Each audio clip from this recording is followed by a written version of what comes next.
Engagement, il n'y a vraiment aucun doute que ça s'applique à mon père. À travers sa vie et à travers sa carrière, il s'est engagé dans beaucoup de choses. Je vois pas comment quelqu'un pourrait autant travailler que ça s'il n'était pas vraiment comme engagé à fond dans la mission qu'il se donne. Mais moi, j'ai pu l'observer à la Fondation Sainte-Justine et puis il n'y a jamais été question de ne pas être disponible pour nous. C'est vraiment exceptionnel de voir quelqu'un qui a eu une très, très belle carrière en finance, faire le saut vers son engagement politique. Je pense que le mot courage est tout à fait approprié. Oui, engagement, mais c'est plus que ça, c'est du courage aussi. D'être aux côtés d'hommes comme lui ou de femmes qui ont ce niveau d'engagement-là, non seulement c'est inspirant, mais ça nous permet aussi d'observer les comportements qui nous plaisent, qu'on veut peut-être nous recréer dans nos milieux. C'est trois passions à Éric. Derrière sa force puis derrière son engagement, c'est sa famille, bien sûr.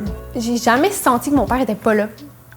Ce qui est gros, je pense. Deuxièmement, sa passion pour l'économie / finance. Il est vraiment engagé à savoir de quoi il parle, qu'est-ce qui se passe, puis qu'est-ce qui est important d'accomplir. Et troisièmement, sa passion pour la politique.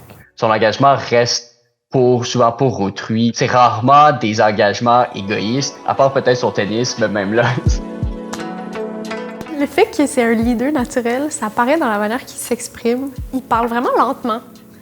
Il est jamais vraiment pressé de démontrer son point. On sait qu'on peut se fier sur lui.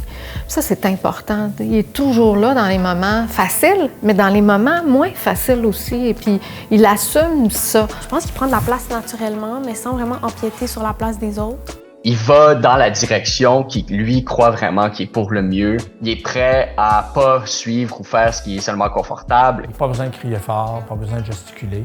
Il fait par la force de ses arguments, la profondeur de son analyse. Je pense que c'est drôle parce que c'est le genre de terme que mon père aimerait que vous disiez de lui. Force tranquille. Oui. Mais c'est parce que moi, je le trouve pas tranquille.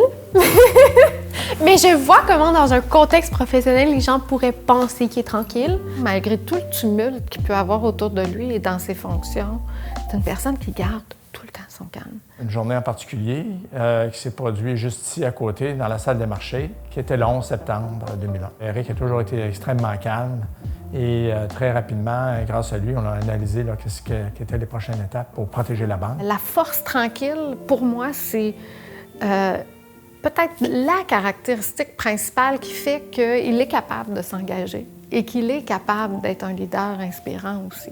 Il est très fier, je pense, d'avoir obtenu une éducation qui lui a permis de se rendre où il s'est rendu maintenant, au Québec. Être reconnu par l'UQAM, reconnu par son université, je pense que ça va faire un grand plaisir.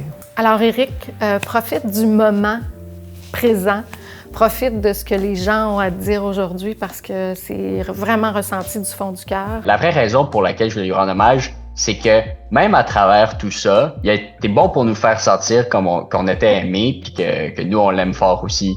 Je me compte chanceuse d'être sa fille puis de pouvoir apprendre de lui à tous les jours.